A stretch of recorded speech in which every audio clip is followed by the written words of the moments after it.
The seagulls follow trawler. It's because they think sardines will be thrown into the sea. Thank you very much. Talking nonsense. So I thought, no, enough's enough. Why should I put up with that? Talking nonsense. So I thought, no, enough's enough. Why should I put up with that? Don't back down, double down. Don't back down, double down.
Yes, here we go. The Bhoycie Buzz rolls back in, and it's been a bit of a while since we actually did the show about Celtic, nearly a week now since I actually last discussed the team that the bus is meant to be all about. Well, we have been branching out of late. We've been taking trips down yesteryear with Phil McGinley.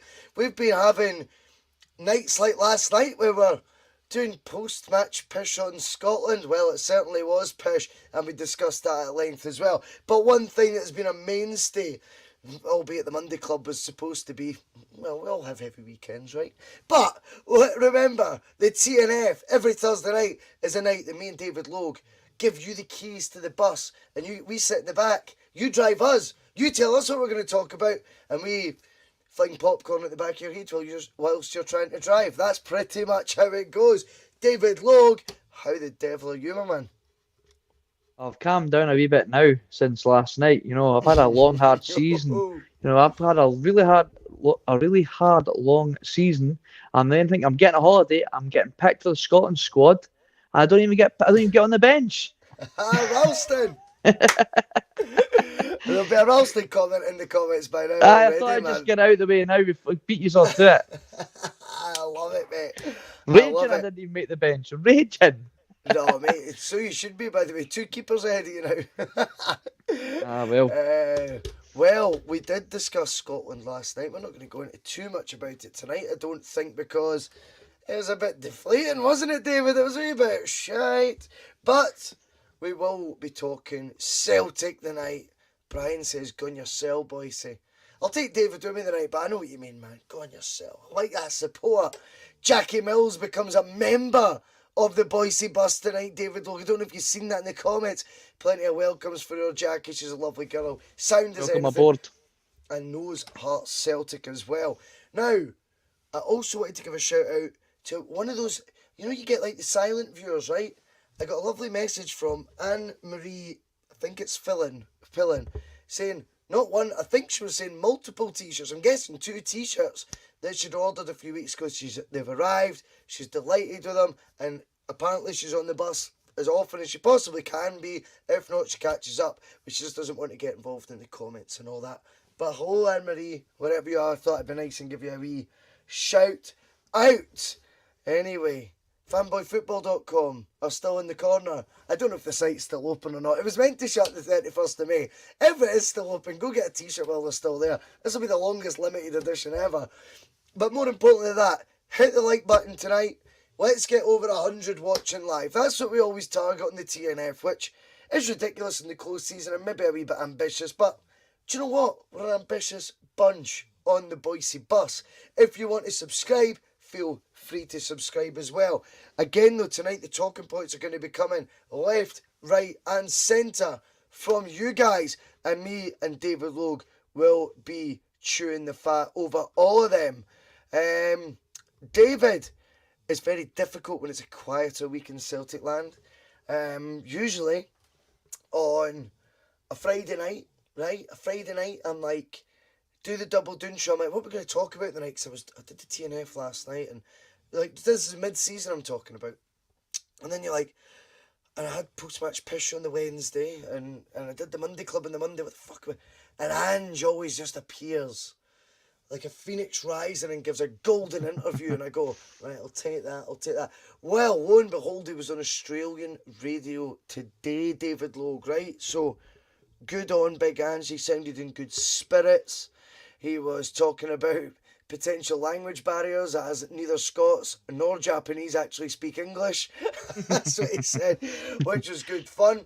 He sounded in really good form, which I liked. He seemed like the way he was talking to Australians was that the experience he's had so far, he wouldn't change it for the world sort of vibe, is what I was taking from it. He was also talking about the Champions League, and he started referring 1967 and how that drives him. Things like this I like. He also spoke, David, which I think the Bhoycie bus can relate to, mate.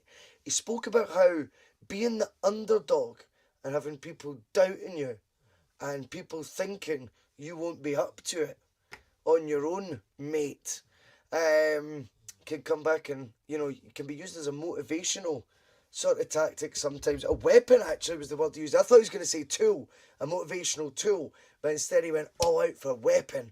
The big man's going to war this summer. I can feel it in my bones. We've obviously got the ongoing saga, which has only been created by Celtic fans, though, to be fair, of Cameron Carter-Vickers and Jota. For me, we're reading too much into every single article that's coming out now. Cameron Carter-Vickers can't say, I'm definitely signing for Celtic, because Celtic won't allow him to do that until it's all done. So, right now, it is as you were on that front. I think it's been spoke about to death. But I still remain confident both will sign.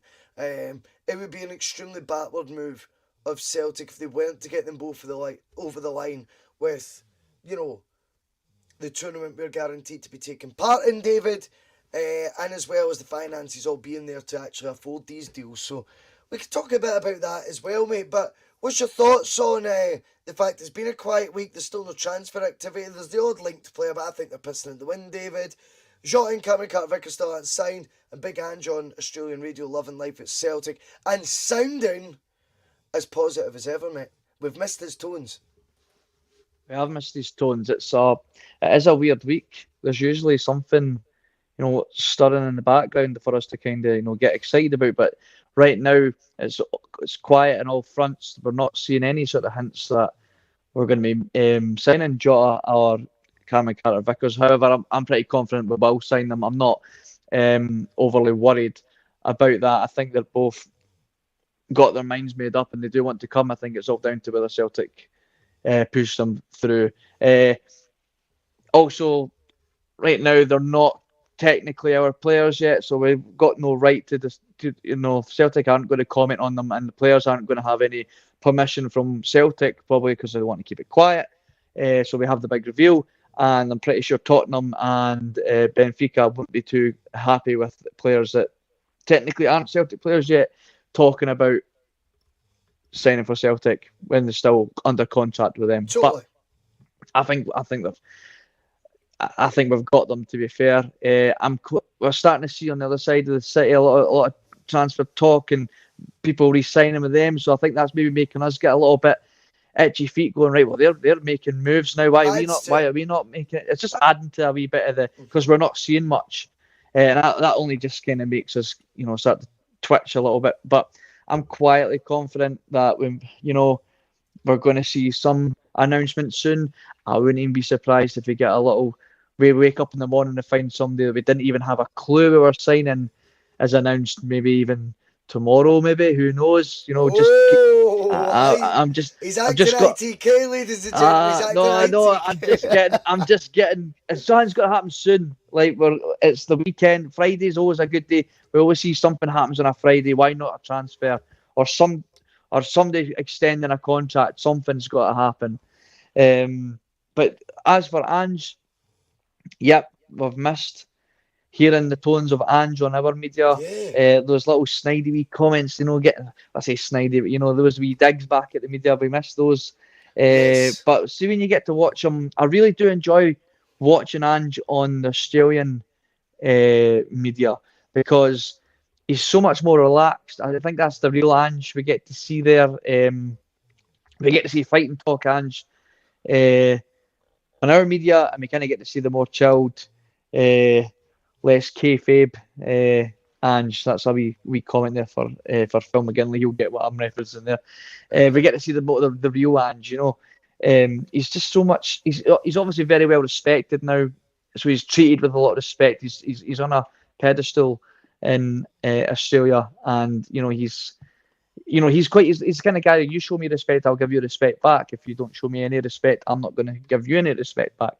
So it's quite nice to see a more chilled out Ange. Yep. I really do enjoy his interviews. The long ones he's done. They're good for 15, 25-minute interviews. He's more than happy to give his time to the Australian media because he knows how much he's loved and adored out there. I mean, one of them called him daddy and asked him when he was coming home. Like it was, and he's quite happy to have a good laugh with it. That's but mad. yeah, looking forward to seeing him back on our telly soon, though. We are, and I think you're absolutely right as well when you say, fundamentally Celtic's a club with a fan base. I'll go back to David, like the point I made last summer, right? We are notoriously impatient, right? And that's why I always felt Postecoglou's going to need to combine transition season with winning. Otherwise, if it's just transition, he won't make it to the end of the season. And I've got wee Snorri McSnorris in the background, by the way. If you can hear her, I do apologise, but I say wee. Big Snorri McSnorris in the background, so she's probably just doing it deliberately so she can get on the pod. But I just think our impatience towards transfer deals getting over the line. You listen to Ange today on the radio, he's not a care in the world, mate. He sounds so relaxed. And that's not because he doesn't care, it's because he's in control. That's the difference. And I think what we're seeing with Ange is this is a shrewd operator who probably is so relaxed all the time because he gets his work done so early. I feel right now already he has identified who it is that we need to bring in. He knows exactly what his budget's going to be based on his own achievements to get us there, i.e. winning the league title. He knows exactly the rewards that come with that. He knows roughly what sort of budget that will entail, and he knows he can put it down his A-list of players. They're all there. It's up to the big boys to go do the work. And I've got more help with that in the form of Mark Lawwell now anyway. Obviously, his first port of call is to get Cameron Carter-Vickers and Jota over the line. Angelo have had such a personal relationship with them as well. I think Ange is like a mentor to these young players as well at times, And I think he'll be... The reason he's relaxed is because I know they want to play the football under me. They know they've came on leaps and bounds. Two guys have never played as many games in a season in their life before. Neither of them are particularly young. They're 23, 24. So I think this decision has been made... not this decision's been made, but this demeanour, I should say, it comes from Ange and stems from Ange because he's got his shit together. He's got this summer sort of pre-planned out already, and any fuck-ups that come along the way, you might see a different side to him further down the line, but he's clearly not being led to believe there'll be any hiccups or bumps in the road coming up, which fills me with a massive amount of confidence, David. And again, Ange, we all have obviously bought in with the we've spoke about it before, the transfer record strike rate that he's got, eye for a player and all that, but the unity he's brought with the fans and the squad, a young inexperienced squad, a lot of them never experienced Scottish football before, including him. It gives us there's a lot of reasons to be confident going into this summer. I just thought it was really refreshing when I heard him on the radio talking to his homeland. And I get what you're saying, that he gets more respect there. But respect is earned as well. We all seen the footage with the Australian news reporter who wasn't overly convinced about Angie's reign as Australia under-20 coach. Obviously, since then, Ange went on to lift the Asian Cup, the equivalent of the Euros or Copa America in that part of the corner of the world with Australia. And he also obviously took them to a World Cup, but they didn't do particularly great. But he's well loved over there, but he had to earn that. And I think next year you might see, I think Ange wants, this is what I took from the interview anyway, David. I want your thoughts on this, because we've seen this with managers over the years, right? Siege mentality. Now, Ange didn't go into procrastinating and calling everyone this and everything blinded, but he did create a siege mentality. He created a you doubt me and I'm good mentality. You've underestimated me at your peril mentality, which is a form of siege mentality in itself. Mourinho would do it, for example, in a completely different way, but I still think the same thing. I actually think Mourinho was always at his best when he was in that sort of frame of mind. I don't want the media to become like the Australian media, David. I don't want Ange to be some sort of king to them next year and getting all the soothy, oh, you're so great, mate, and yada yada. I think Ange is at his best when he's, when his hackles are up a wee bit, mate. What do you think about that?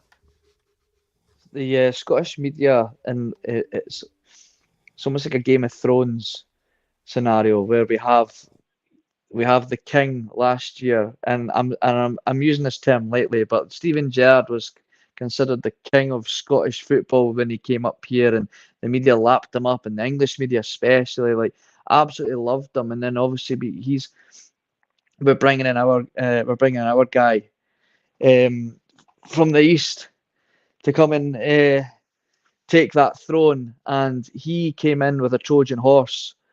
There's the tactics that you talk about with Ange and his siege mentality. There's different types of sieges. You can go straight through the jugular and you run straight at the battlefield, or you can come in with your Trojan horse filled with all the players that nobody had heard of, and that's what he's done.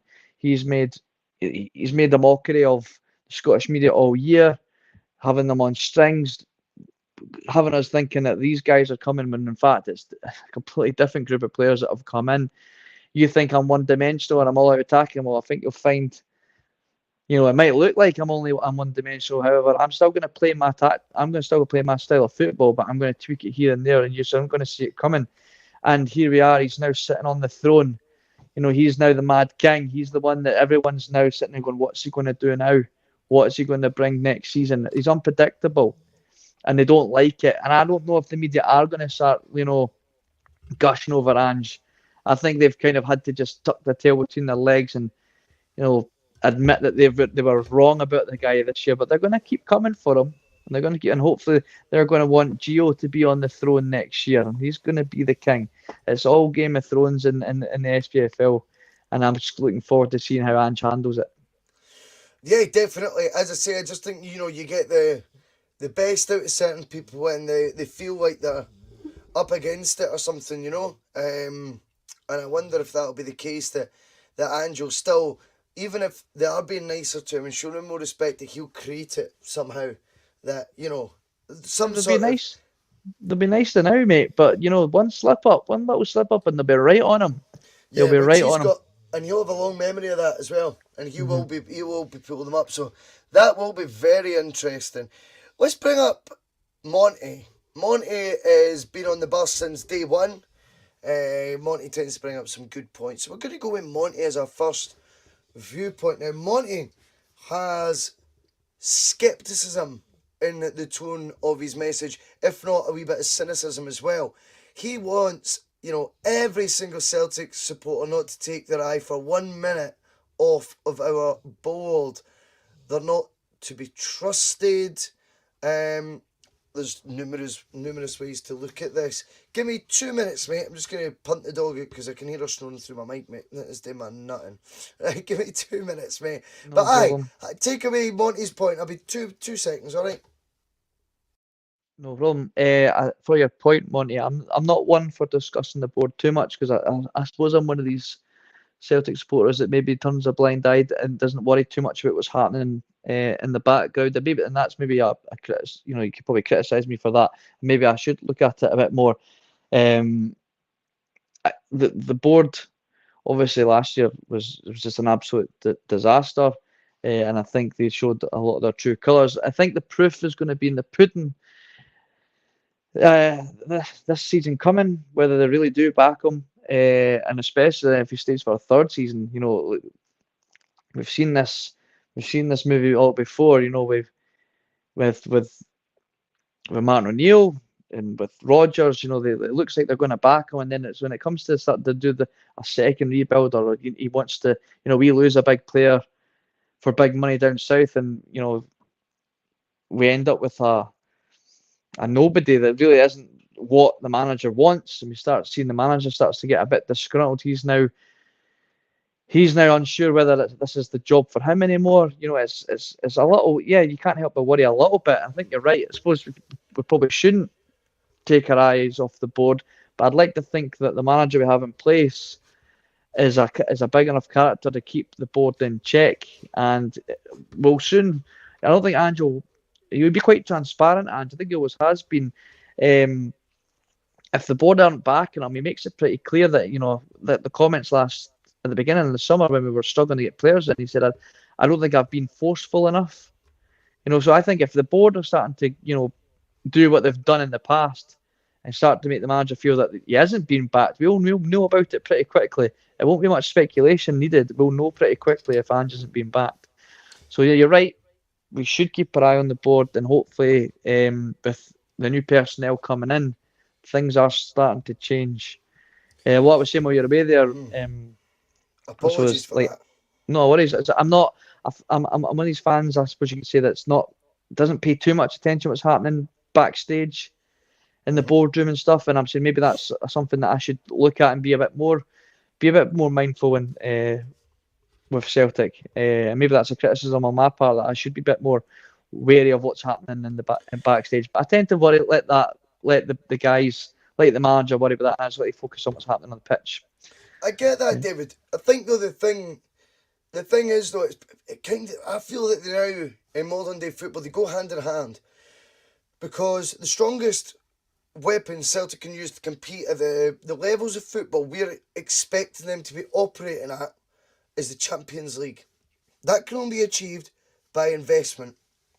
Now, whether we like it or not, whether Ange has pulled 4 or 5 rabbits out the hat at very little money, that is the board getting, in my opinion, very lucky. And I'm going to back anyone who's coming in the comments right now still kind of with that sort of scepticism. Now, of course, we have to give credit where it's due, and I feel with the appointment, yeah, I suppose at the time, a lot of my cynicism was based on the fact I had no faith that the board would make a left field, ambitious, forward-thinking, progressive appointment of a manager that was of the standard, it turns out, that Postecoglou was. What I do have to say with regards to the board now is, Ange has managed to bend them over a barrel in more ways than one. He's done the unthinkable, and that is work within a tiny budget. And anyone who thinks this was a spunking of 25 million job hasn't been paying attention, David. This was a net spend of minus £7 million, Ange Postecoglou's summer, and in that time actually managed to achieve the club a league title and a League Cup title. Now, what comes with that is a further 40 million or 35 million down the chute, maybe even it's more than that, incoming, and again another guaranteed now sellout of season tickets. I just think right now he's done all that on the shoestring budget, and what he also did was take the heat and the eyes off the board. Now, when the relationship between the board and the fans become fractured, it's bad. When it becomes as fractured and as completely broken as what it was towards the end of last season, then you're in real soapy bubble. The fact that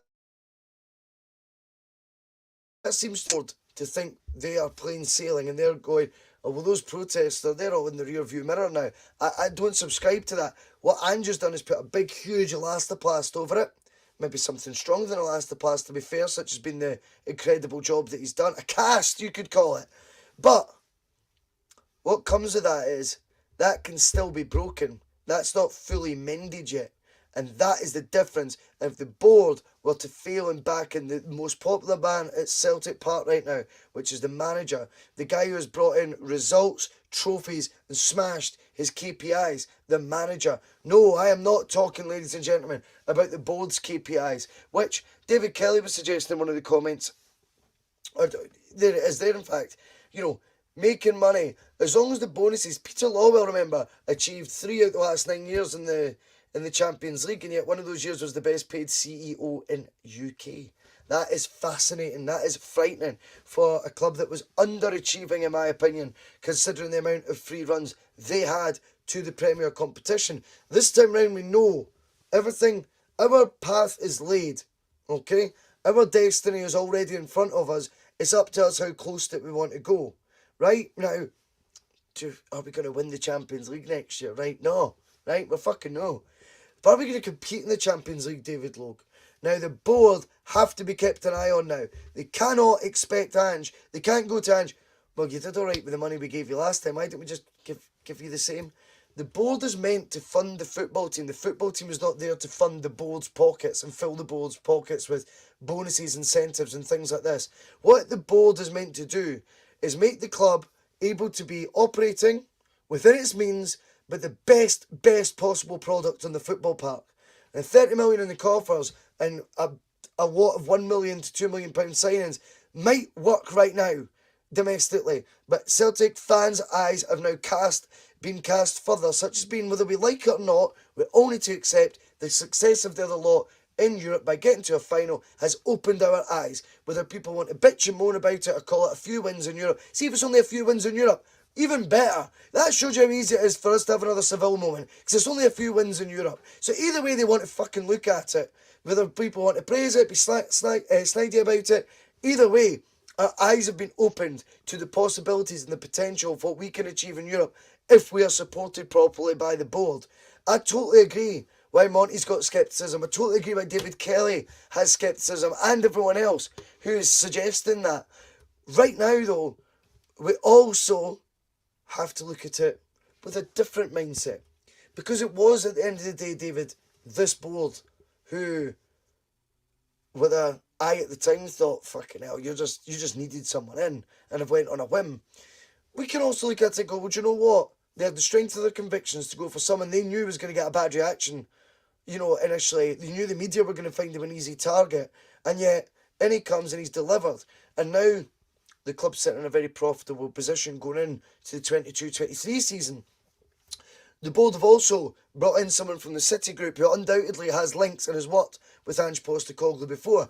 You could say, despite the surname and despite the fact he's related to Peter Lawwell, this might be an Ange Postecoglou production and the first we've seen off the field so far in his reign. That to me is another positive sign.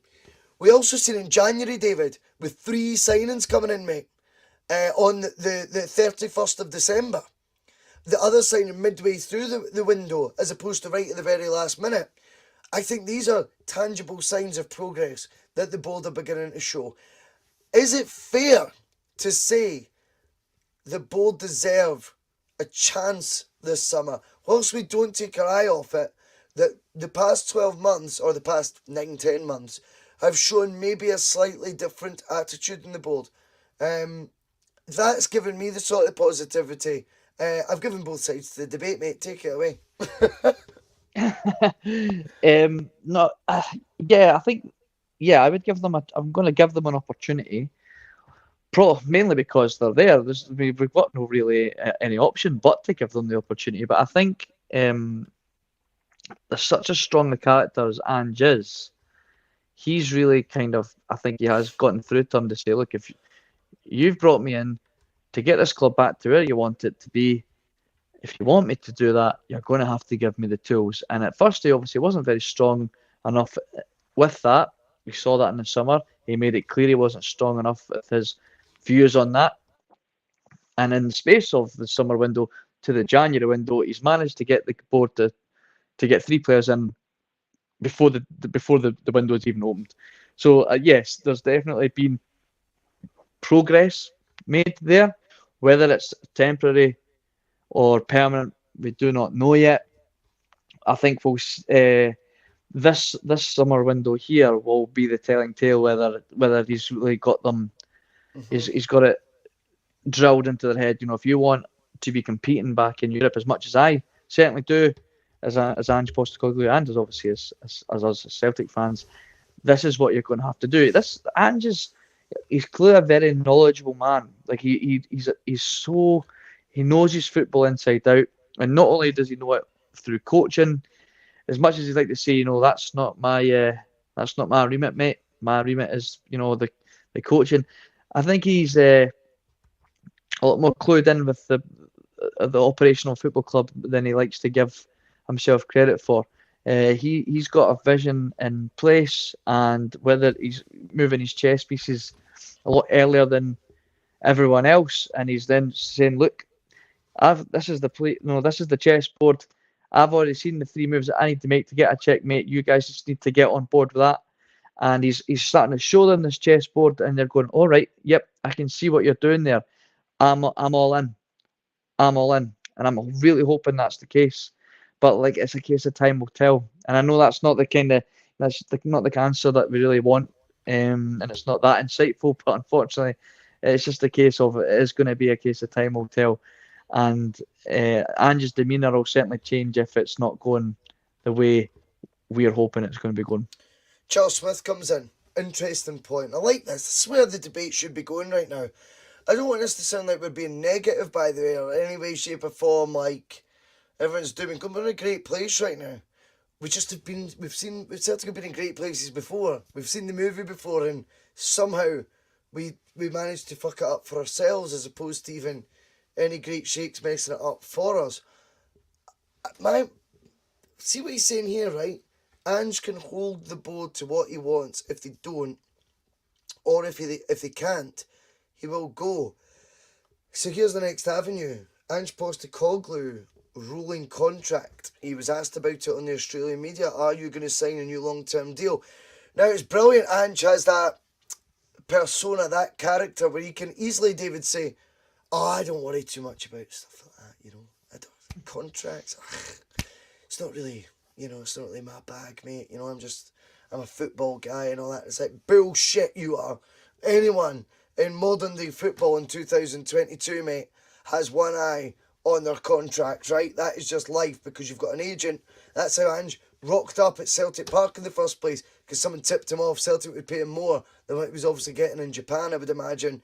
And that, obviously, the prestige and obviously the profile building that does. He was extremely happy in Japan, remember, when he left. Whilst he's on a rolling contract, is there a reason, perhaps, further deepened, that we need to look into for Ange's relaxed demeanour about his rolling contract? That also brings its own level of threat to the board if they don't do what he wants. Because in a rolling contract, David, ta-ta, see you later. If you're tied in to then offer your resignation, it has to be accepted. Brian Morio's gone back to Martin O'Neill, had a rolling contract. That worked out fine. Did it? Did it, Brown, though? Martin O'Neill was on a rolling contract. I'm sure he didn't sign for Celtic on a rolling contract. It changed to a rolling contract. I'm pretty sure it changed to a rolling contract when the spending stopped. So, Brown, I would do your homework on that. When Martin O'Neill signed for Celtic, I am convinced that it absolutely was not on a rolling contract.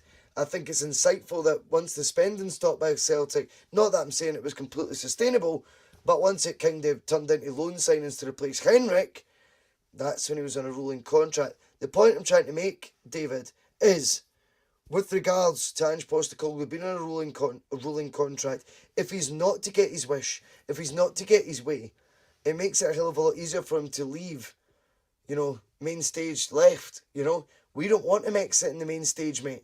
We want him here for the long haul. Would it be a smart move to invest in an Ange Postecoglou bumper 4-year deal. Now, Brown Warrior is coming back in saying he left due to personal reasons. It's not what I'm saying. I'm saying the rolling contract, Brown. And I see you're moving the goalpost, Brown. I like debating with you, big boy. But let's play fair here. You said he was on a rolling contract. He didn't sign for Celtic on a rolling contract. He switched to it when we stopped spending. We all know the reasons why Martin O'Neill eventually left when his wife was ill and things. But being on a rolling contract, you know, there was a reason he switched to that.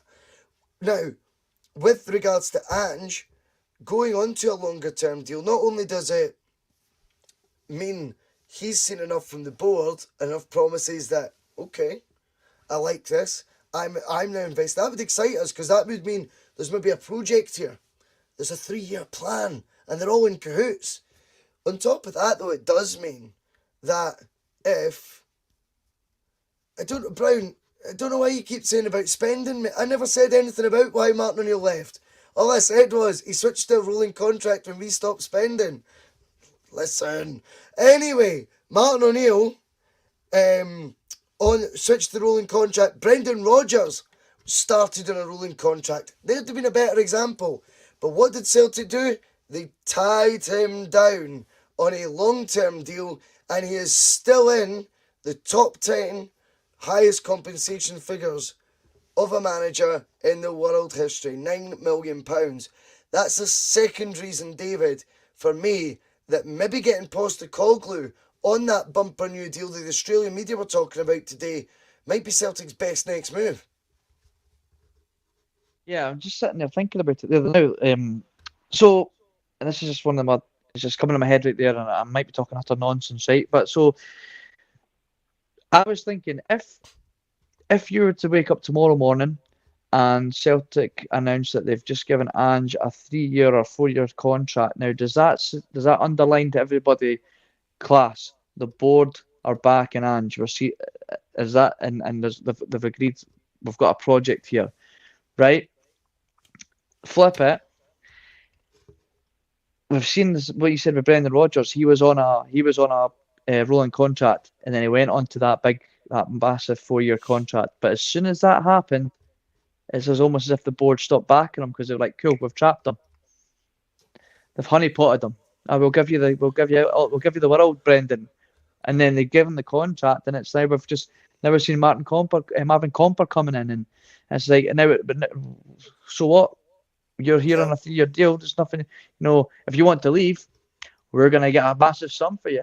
Yep. And that's just like, is that? I think it's such a better comparison, eh? Yeah, and there's that little worry now when it's like, right, I really want to see Ange sign a 4-year contract, and I really hope that solidifies that the board are backing Ange. We've got a project. He's siege mentality, Champions League football every season. Win the Champions League. Fuck it, we're gonna go for it, right? Or there's your contract. We've got in a 4-year deal, because we know deep down that there's big clubs down south now interested in Ange Postecoglou, and that's where we're hoping that garden path is going to lead us down. Look, Ange, we know we said we're going to give you 40 million to spend on the next Dembele and the next this, that, and the next thing, the next Henrik Larsson, but really we're just going to give you a bunch of loan signings that you're not interested in, and you're going to get bored. A club down south comes in for you, but we're going to get a massive. It's weighing up.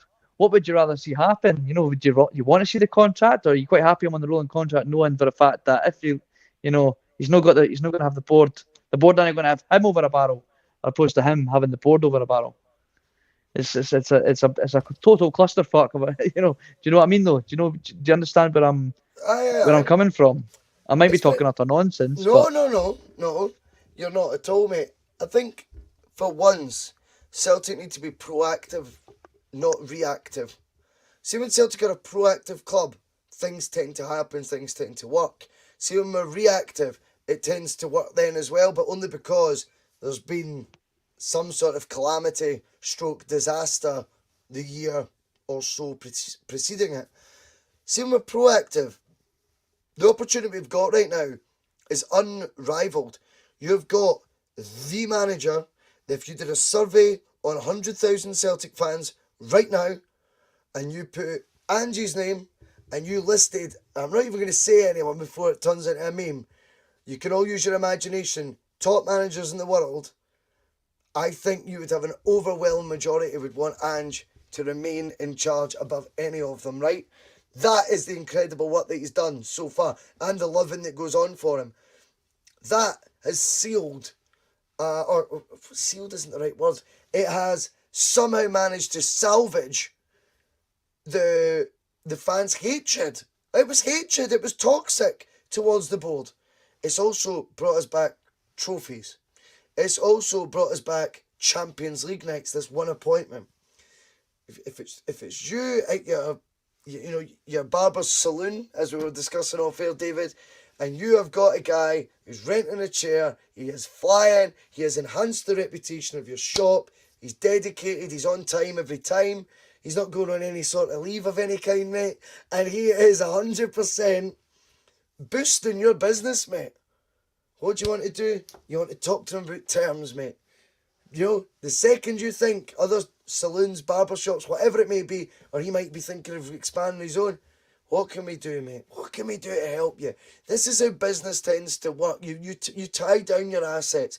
There's no bigger asset at Celtic right now than Ange Postecoglou. He is the biggest asset at the football club. He is the glue holding it all together. The most fractured relationship we've ever seen between board and fans since, the 90s.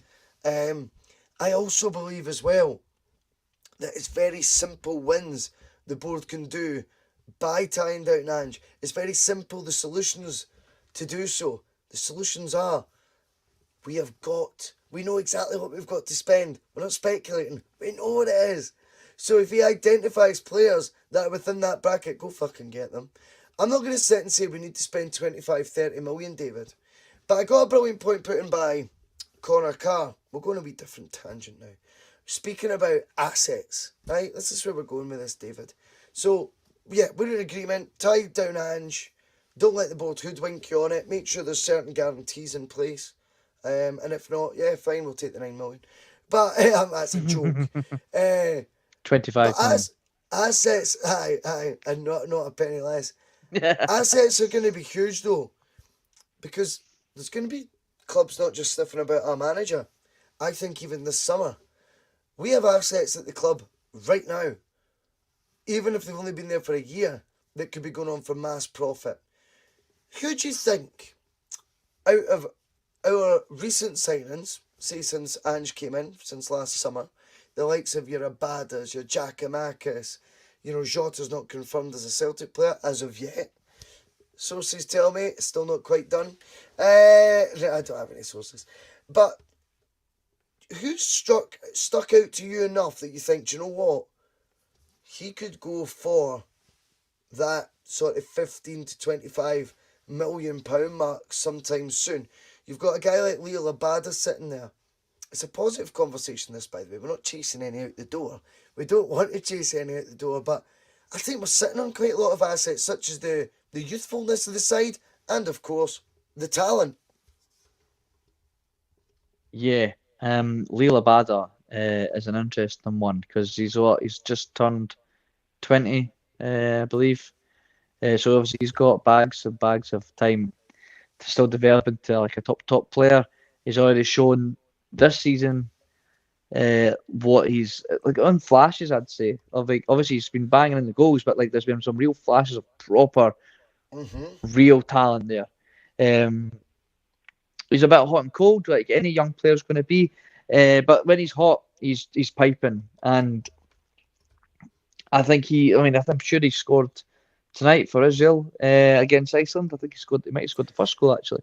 Your typical, I definitely did see it on Sky Sports News. Your typical sort of bad goal, just right place, right time, and that's credit to him because I'm sure that was his first international start in a competitive game. As far I'm sure that's what they were saying tonight. If he's doing it already on the international stage at the age of 20, I'm sure he's like one of the top scorers for the under 21s Israel team. This boy's got a lot of eyes already on him, I believe.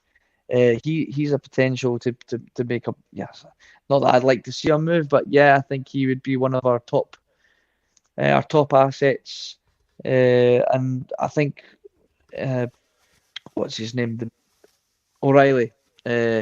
He's Yeah, there's I'm people glad already you saying said that. he should have already been moving to the Premier League, I don't think He Fulham was wanted him to- to leave, he was top of the stats, was he not? And Liverpool did a scouting report of the EFL of all the leagues or all the players, and he was the top and he for was the all the top. Yeah, stats that the scouts look for. I can't remember exactly what the definition of that is, but he came top of some sort of algorithms, mate. Anyway, on Liverpool's scouting report. he I remember when we were linked with him, and we all did our little homework on him, and so point Fiver. I remember looking at, it was like the League Two show. It was like, no, sorry, League One. The League One show, and the panel they were trying to be respectful of the league that they were obviously being a panel of, but they were saying, look, no disrespect to the league, but he's far too good for this league. He's far too good for this league. He should already be top championship team, if not already in the Premier, looking, to get his way into a Premier League team. And whether that's because at the time he was still not decided if he was going to play for England or not, maybe they were just banging him up a bit. But his stocks maybe dropped now that he's chose not to play for them. But in all seriousness, he could go straight to the top. I'd hate to say it, but I can't see him being at Celtic for too long. I think he'll have a lot of the Premier League vultures will start to swirl around us when he starts putting in performances on a bigger stage. The boy can see a pass. He's full of energy. He can score a goal. He's everything that you want in a modern attacking central midfield player. Bags and bags of energy. Everything that Ange obviously wants in a player. Who's going to get the bigger price tag? It all depends on what's a more like a sexier position. Your winger or your attacking midfielder, and I think that can sometimes decide what a price tag is or how good a player is. You always find the whole. I'm not comparing them. But what I mean is that argument of who's better, Ronaldo or Messi. It's one of the biggest arguments here is, well, they play completely different positions, and that can sway somebody's decision on whether they're picking Cristiano Ronaldo or Messi, and that can be the exact same with Abada and O'Reilly. Abada being the winger, and everybody loves a winger, so is that going to fluctuate his price tag more than say the workhorse in the middle? Talent wise, though, I think O'Reilly is slightly ahead of Abada. I think he's a Yeah. top asset. I think it's fascinating though because do you know one of the reasons I wanted to bring up the point was Connor Carr put it on Twitter because I kind of put it out there. I think he was the only one to reply. So thank you, Connor.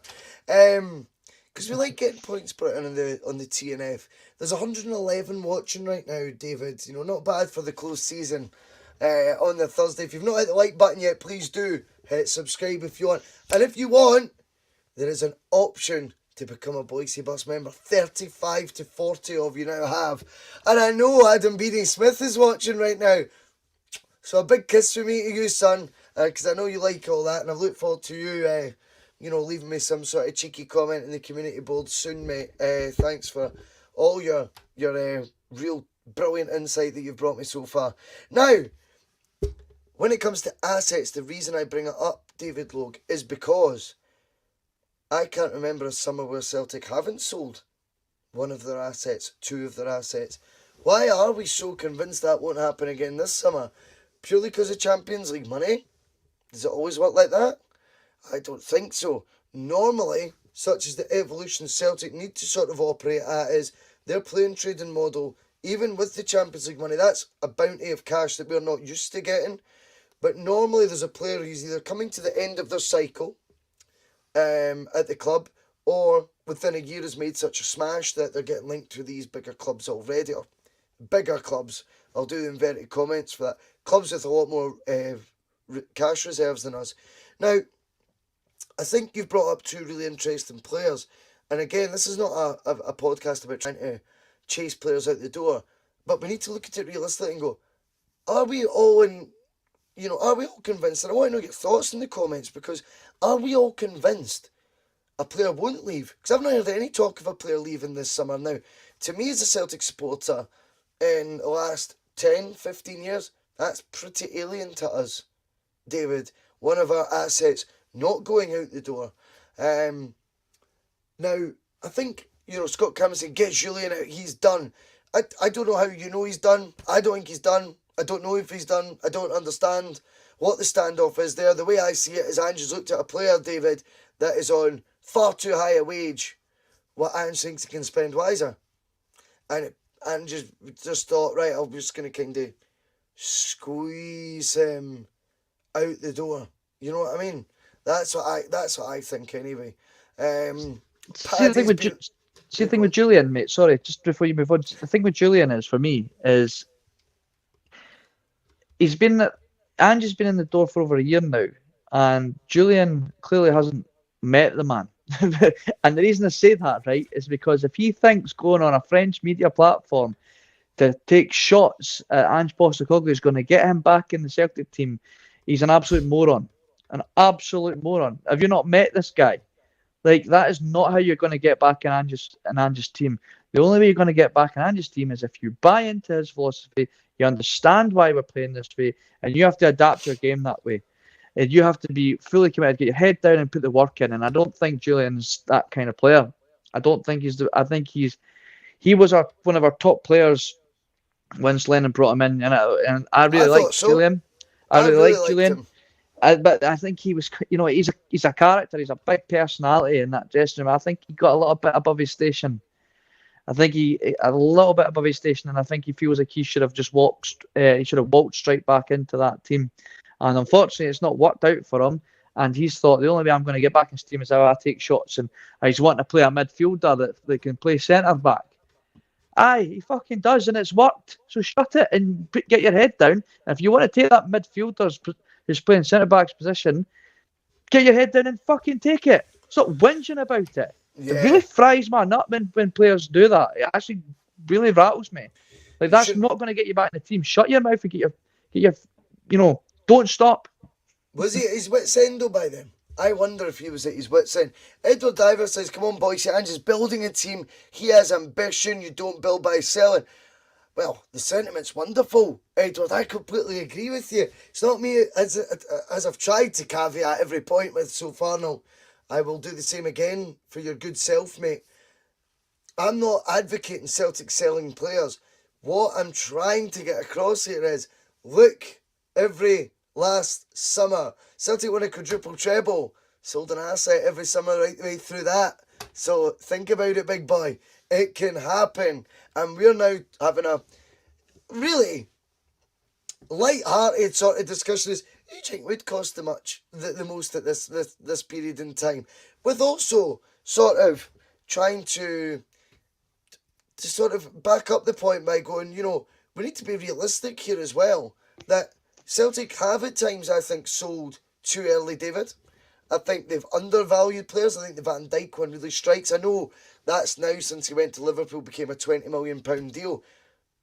But he was a £75 million midfielder that we sold for 13, then got 7.5 thereafter. And let's be honest, see, when we sold him the 10% sell-on fee, Celtic didn't think they were going to get anything like 7.5 million, David, right? That's the truth. Celtic undervalued Virgil van Dijk, in my opinion. Kieran Tierney, still think they're undervalued. The Celtic board seem to get crazy backing because they held Arsenal to paying the fee up front or something. And I just think stuff like that, I find that a wee bit, yeah, of course they can afford to. And I've seen Arsenal spunk far more money than what they did on Tierney elsewhere as well, which I think is very important. But hopefully we're going to see, if anyone is to leave this summer, and like I'm trying to say, the quadruple treble was under Rodgers building something.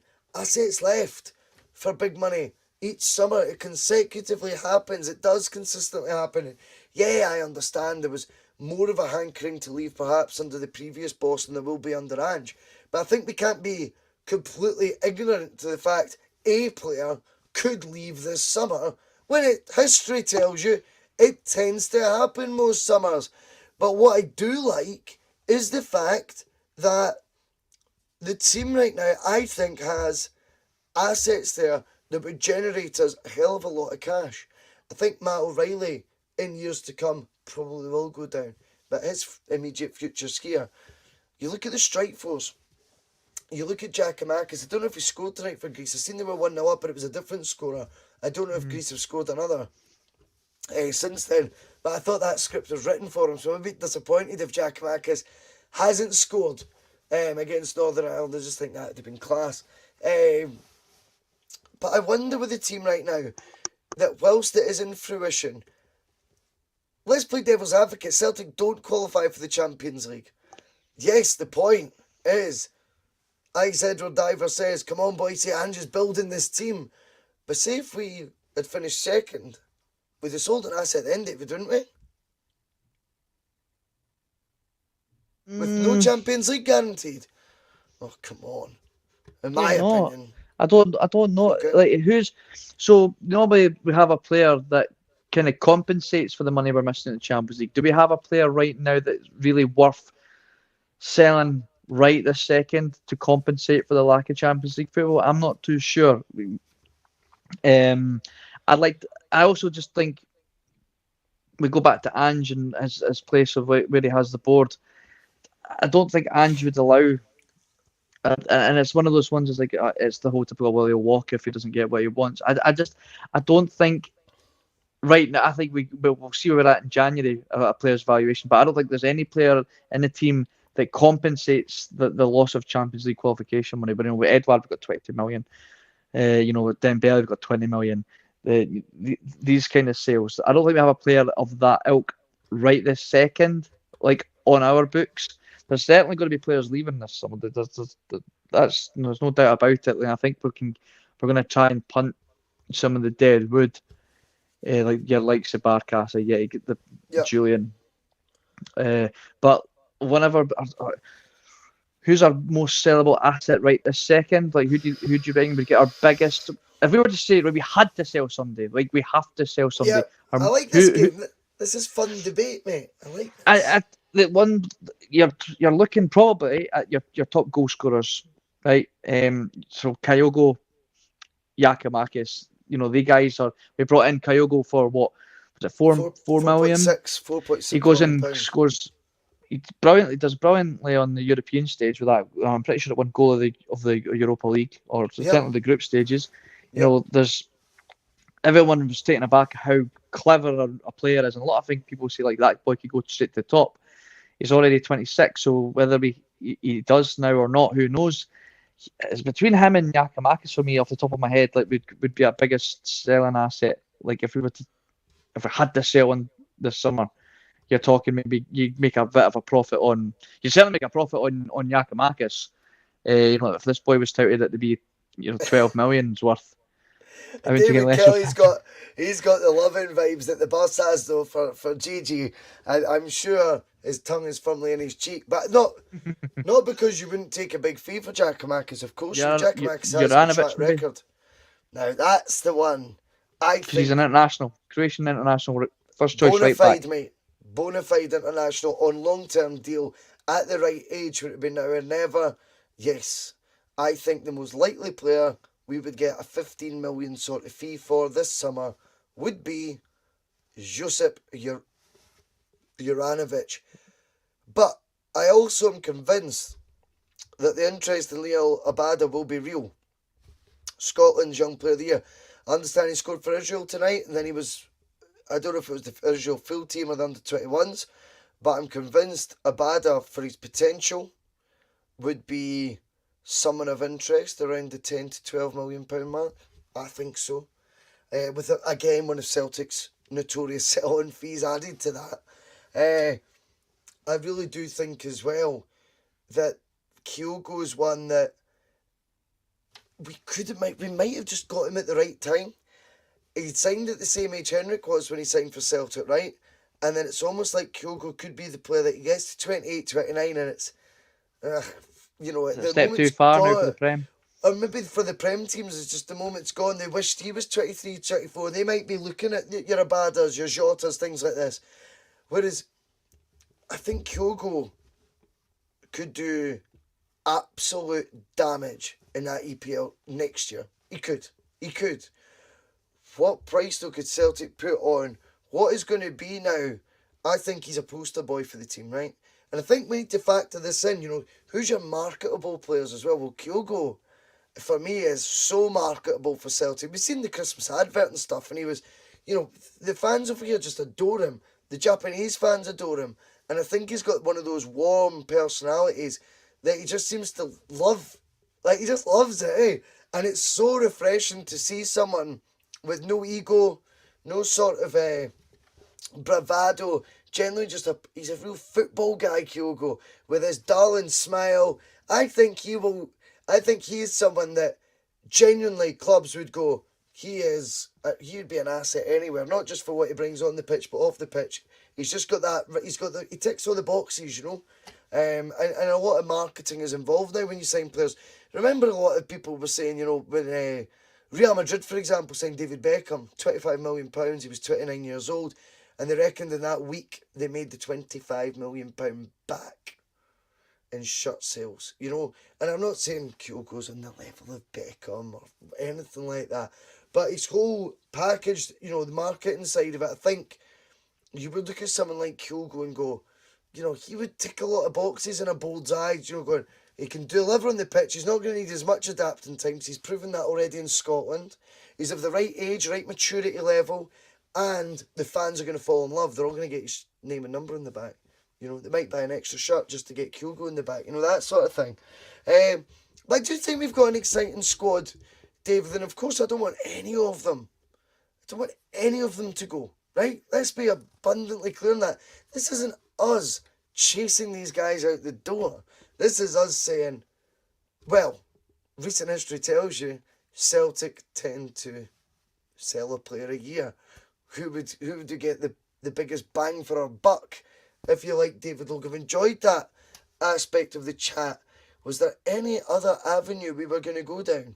I'm trying to think. I'm trying to go through the comments here. While you're doing that, I just saw tonight that Jeremy Frimpong's been named as I'm sure he was named in the Bundesliga's certainly one of the biggest media platforms out there as Team of the Year. Wow. And he's already been touted for it's Bayern Munich, Barcelona now. Looking at him, I hope we've got sell-on clause for him because he's going to go for mega money. I'm going to put it out there. He's going to be our biggest star since Virgil van Dijk. Like, I think he's going to go straight to the top. Like, I mean, how old is he? He's only 22, if that, and he's already walked into a German team, becoming arguably the best right back according to the German media in their country. And who buys all the best players in Germany? Bayern Munich. Mm-hmm. Bayern Munich win all the trophies in Germany. They win the Champions League every now and again. Like, he's going to go straight to the top. He's going to be on that same level of fame and as of respect in the game. I think there's a lot of flaws for Pong. Don't get me wrong. We've seen it here, but it's amazing what happens when you get. It's amazing what happens when you get a good coach. Like, he's just went on leaps and bounds. It's bonkers. As Mitchell comes in, and this is not the first person to suggest this today, because I think it was in the old WhatsApp group chat there was talk about Jason Denier. We didn't sign Denier. I can't sing, man. We didn't sign Denier, but it doesn't matter because we've got Boyata. That made me laugh when we were singing that when we signed Dedrick Boyata. Jason Denier, I had never been all that convinced of when he was at Celtic, if I'm honest. Watched his career since then, and he's obviously, made me look stupid, as always. Free transfer, he doesn't leave Leon as captain, mate, to come back to Celtic, does he? No, absolutely not. No. He's, I really liked him when he was at Celtic. Did he not win Scottish Young Player? Well, the Young Player of the Year in Scotland. I think he did, yeah. He only stayed the one season, am I right? I'm sure he stayed the one season. Yeah, it was one season on loan, and then we got Boyata in because once Denier went back to Man City. And that's what we need to remember. Now, I know this is going to be getting discussed on Regan's show on Sunday, so I won't say too much so we're not so Regan doesn't feel he's repeating what's been said tonight. I would have Denier back in a heartbeat. Would he come back? I don't think so. I think he's got. I mean, he's one of the first choices in the best team in the world, seeded. If he's one of the first choice centre backs for the best team in the world, I don't see him deciding to come back to Celtic. He's going to try and make a move. He might even try and get himself back into the Prem. You know, he didn't really get a shot at the Prem when he was with Man City. I'm sure he went on loan to. He went on loan to Swansea or something like that. It was a lower Premier League team, I'm sure. Didn't do great. Sunderland. It was Sunderland. I'm sure he was at. He might want to have another crack Sunderland. at that. There's a player that maybe Newcastle might be interesting. Mm-hmm. Like, you know, Newcastle obviously have got all this money to spend. They've got to think of financial fair play. They get a player of his, you know, captain of the league on for free. Like, I think it's a possible move. He could end up back at somewhere like Newcastle. I don't see him come back to Celtic. No, but I would have him in a heartbeat. I'd have him back in a heartbeat. I think he was very. I liked him. He's obviously gone leaps and bounds as well since he's left Celtic. He was 19 when we had him.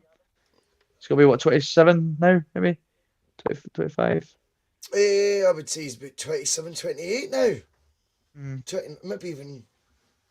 He'd get into an Everton or Newcastle or Crystal Palace or something. He'll get a move to something like that if he wants another crack at the Prem.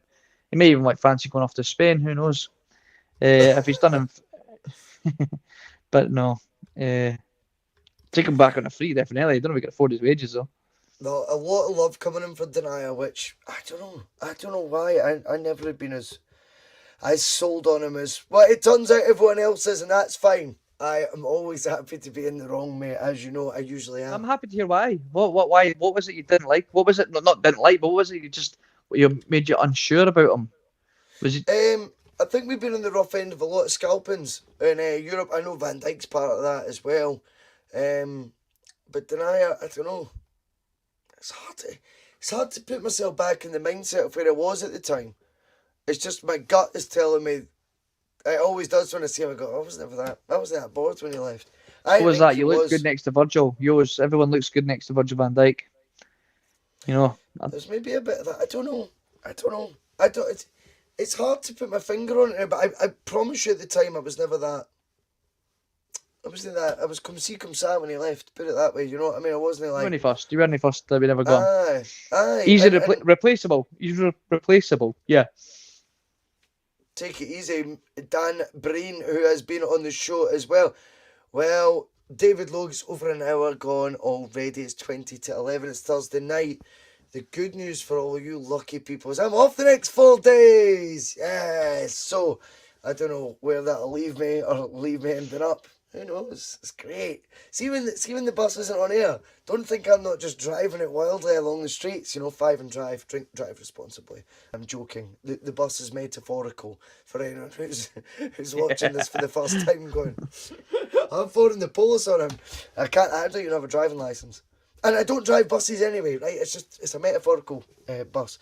But anyway, who knows where I'll end up over the next 4 days, mate. But it's been a joy to have David Logue on the T.N.F. yet again, the Thursday Night Forum. Well over 100 the whole show yet again, David. Close season? What close season? From myself and David Logue, the T.N.F. will be back next Thursday. Funnily enough, we will be back though tomorrow, and it's Ian at Green and White. That's who he comes up. That's his avatar. And he will be no back and doing, double and doing. Good night. Some of his comments about me deliberately trying to cause controversy. Well, I work in the media now, and you've got someone sitting there next to you who's an embarrassment to the media profession. He's an apologist. He's a charlatan.